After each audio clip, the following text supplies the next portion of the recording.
I wonder why we know so little about wealth. What ways can it be achieved? What adjustments are made to the life of owning $1 million capital? No one knows the answers to these questions. They don't tell us about money at school. This is a great tragedy, because the teachers themselves do not know anything about finances. Maybe our political leaders can tell us about money? No. It is very profitable to keep people in the dark, let them work for money, and then take them away with the help of banks, depriving them of the opportunity to get rich. This system has been used for years, and it cannot be destroyed. That's why I stopped telling people about how money works.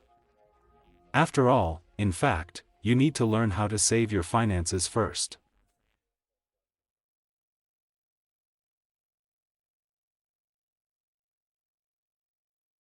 The American Federal Reserve, the Bank of England, and the European Central Bank are the most powerful financial institutions around the world, and their economic capabilities allow them to regulate interest rates, inflation, print money, and strengthen the economy.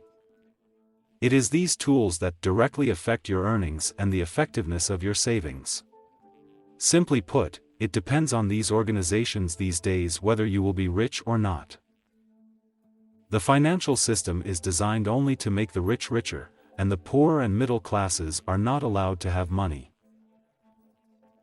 Therefore, schools do not teach how to handle money, since the educational system, among other things, works on the central bank. I remember when I was 9 years old and I raised my hand and asked my teacher, when are we going to study money? But I was told that the love of money is the root of all evil. She said we don't study money at school. And if I'm so interested in why? She told me to ask my father. Dad was the head of education. He had one answer: the government does not allow us to teach such knowledge. But I still had questions, like, for example, do we go to school to find a job, the main purpose of which is money?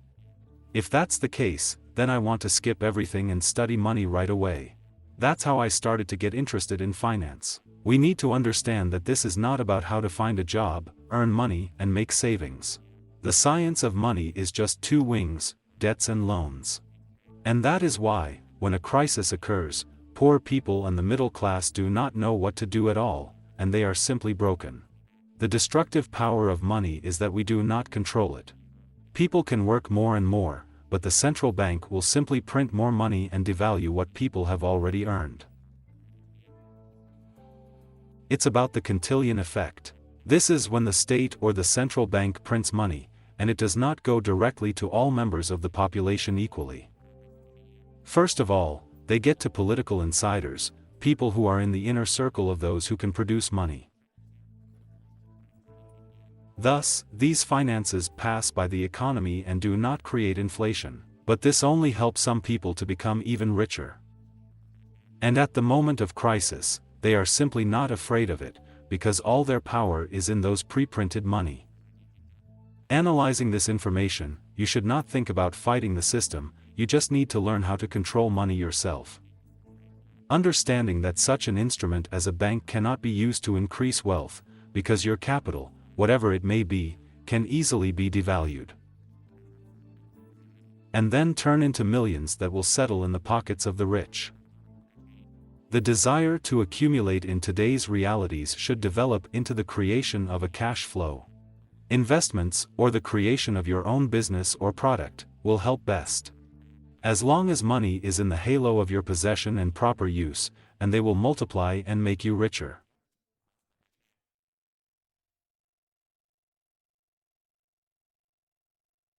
In the minds of many, money is the tip of all evils. Ironically, we need it for life. Therefore, do not start from money when there is no money. It is better to look for benefits in all available resources and opportunities, even if they are not yours. Nothing prevents you from using someone else's to create your own. Credit is considered a dangerous trap, and this is partly true. Borrowed money used for consumer purposes is debt. Such a financial transaction should be clearly considered as a chain. A person takes someone else's money, then spends it for personal purposes. After that, he finds himself in a situation where they need to be returned, and the amount taken is returned with accrued interest. The chain is closed and it looks extremely unprofitable. The only sense to use such a scheme is manifested only when the consumer target is exposed to inflation. For example, a refrigerator in a given period of time has one price, although in a year it will clearly increase. A person wants to buy it now at a low price relative to the future. At the same time, he has no money. Then the loan is justified. After all, the interest rate is fixed and is unlikely to be higher than the future margin. Of course, the whole problem is that it is impossible to predict the future. Then it is better to consider another chain in which credit is the foundation of your cash flow. That is, a person takes a loan and with its help he creates personal capital, and then repays the debt, but remains with cash flow, which eventually covers all the losses created by the debt. This path is mainly chosen by people who dream of creating capital from scratch. This, of course, has its risks, but the result is worth it. In this case, it is important to detect and circumvent all the traps created by the bank. Now many financial organizations attract customers with a loan at 0%. But free cheese, as you know, is only in mousetraps. Of course, few people already believe in an interest-free loan, but there are also those who believe in the selflessness of banking institutions. And as a result, it turns out to be a real robbery for them, when the client has to pay an amount almost hundreds of times higher than originally agreed. There are other tricks for the incredulous. For example, large commissions that will lead to a rise in the cost of credit. It's worth checking it right away. When choosing the most advantageous offer, it is necessary to pay attention to commissions for loans, penalties for non-payment on time or with delays. It is better to choose a convenient date in advance when you will definitely be able to pay. And all this must be written in the contract. An important factor is the procedure for increasing the interest rate, by the bank or by agreement with the client.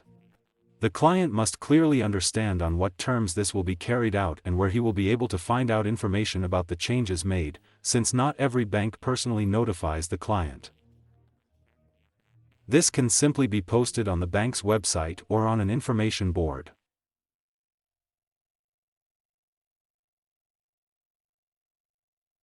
Of course, the desire for big money obliges people to be responsible and brave.